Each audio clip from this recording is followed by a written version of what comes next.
So whenever the sale is made by description, it is to be noted that the goods must correspond to the description being made. There is an implied condition that the goods must correspond to the description. If the goods do not correspond with the description, the buyer can claim damages. So, in case of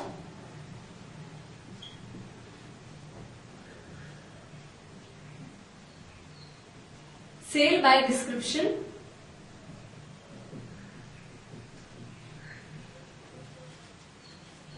there is an implied condition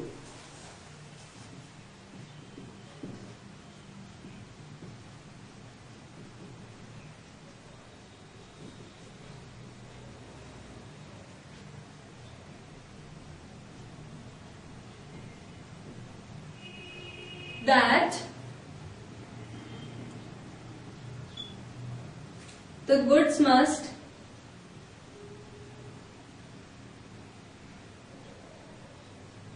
correspond with the description.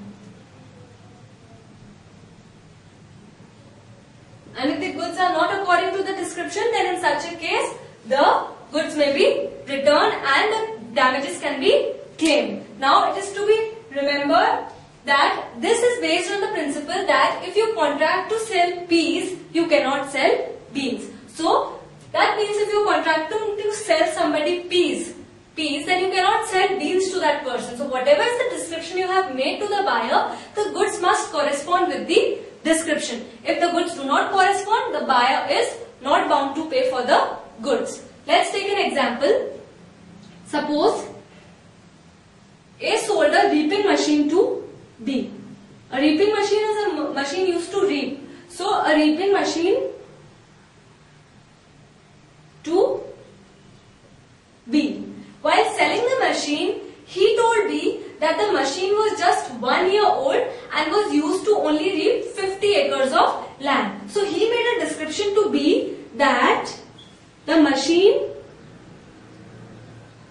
was 1 year old and had been used to reap only 50 acres of land. So, used to reap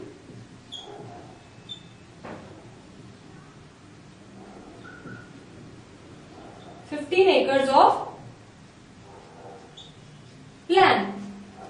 The description made by A was convincing B, and as a return, B purchased this reaping machine. Now, when B purchased the machine, he found out that the machine was very old, while he was described that the machine was only 1 year old. But when B used the machine, he found that the machine was very old. So, machine found very old.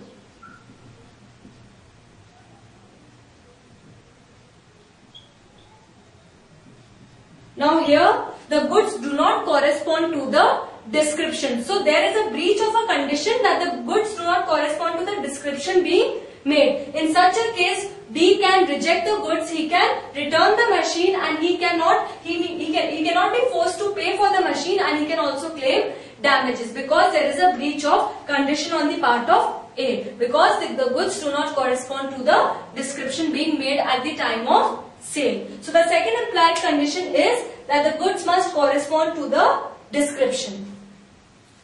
Now, the next is sale by sample.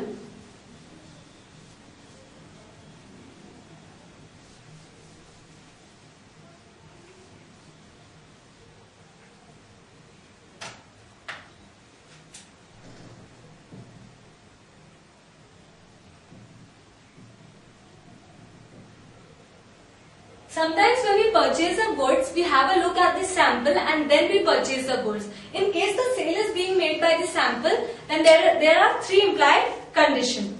So, in case of sale by sample,